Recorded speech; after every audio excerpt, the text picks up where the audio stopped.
Protein, fibre రిచ్గా ఉండే ప్రసాదం గుగ్గిళ్ళని శనగలతో ఎలా చేయాలో చూద్దామా. ఈ శనగలతో ప్రసాదంగానే కాకుండా ఈవినింగ్ స్నాక్ ఐటమ్గా కూడా వాడుకోవచ్చు. ఇవి తినడం వల్ల పొట్ట నిండుగా ఉంటుంది. సో ఆకలి అంత త్వరగా వేయదు. వెయిట్ లాస్గా కూడా యూజ్ అవుతుంది. సో ముందుగా శనగలను తీసుకొని ఇలా ఒక కప్పుకి హాఫ్ కప్పుగా తీసుకుంటే అవి మనం వాటర్లో సోప్ చేసినప్పుడు ఉబ్బుతాయి కాబట్టి మనకు క్వాంటిటీ అనేది ఎక్కువ వస్తుంది. సో పక్క రోజు చేసుకోవాలి అంటే ముందు రోజు నైట్ నానబెట్టుకోవాలి. అదే ఈవినింగ్ చేసుకోవాలి అంటే మార్నింగ్ నానబెట్టుకుంటే సరిపోతుంది. సో మార్నింగే పిల్లలు వచ్చేక ముందు పొద్దున్నే వంట చేసేటప్పుడే నానబెడితే ఈవినింగ్ స్నాక్గా మనం బాయిల్ చేసి తిరగమాత పెట్టుకుంటే హెల్దీ అయిన స్నాక్ చిటికలో చేసేయచ్చు అనమాట. ఇప్పుడు నేను ముందు రోజు నానబెట్టాను. మార్నింగ్ వాటిని వడపోసి ఇంకొకసారి వాటర్తో వాష్ చేసుకొని ఇలా కుక్కర్లో వేసి కొద్దిగా సాల్ట్ వేసి ఇలా ఒక 3-4 విజిల్స్ తెప్పించుకోండి. కొంచెం మెత్తగా వస్తే బాగుంటుంది అనమాట. మరీ స్మాష్ అవ్వకూడదు, మీడియంగా కుక్ అవ్వాలి.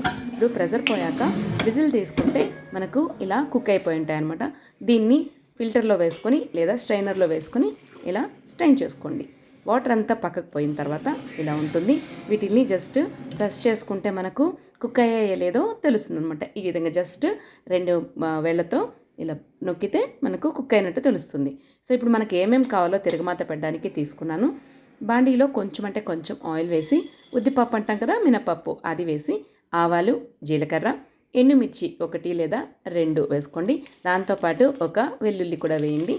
పచ్చిమిర్చి 2ని చీల్చి కరివేపాకును కూడా యాడ్ చేయండి. ఇది కొంచెం వేగిన తర్వాత మనం బాయిల్ చేసి స్ట్రైన్ చేసుకున్న చెనాని కూడా వేసి ఒక 2 మినిట్స్ అటు ఇటు తిప్పండి. ఎక్కువగా వేయించద్దు, ఇది కొంచెం గట్టిగా ఉంటాయి. సో టేస్ట్గా అనిపించదు. ఒక 2-3 సార్లు అటు ఇటు తిప్పుకొని మనకు ఫ్రై అనేది చేసుకోవాలన్నమాట. ఇప్పుడు దీంట్లోకి యాడ్ చేసుకోవాల్సింది చాలా యాడ్ చేసుకోవచ్చు. నేనైతే పచ్చి కొబ్బరి తురుముని వేసుకుంటున్నాను. మీరు ఇష్టమైతే క్యారెట్ తురుము కూడా వేసుకోవచ్చు, మామిడి తురుము కూడా వేసుకోవచ్చు అనమాట. చాలా బాగుంటుంది, పుల్ల పుల్లగా ఉంటుంది. సమ్మర్లో అయితే అలా చేసుకుంటే బాగుంటుంది. ఇప్పుడు ఒక హాఫ్ చెక్క వరకు నిమ్మకాయని పిండుకోండి.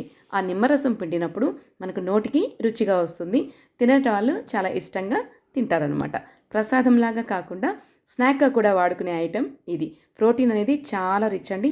దీన్నైతే అస్సలు మిస్ అవ్వద్దు.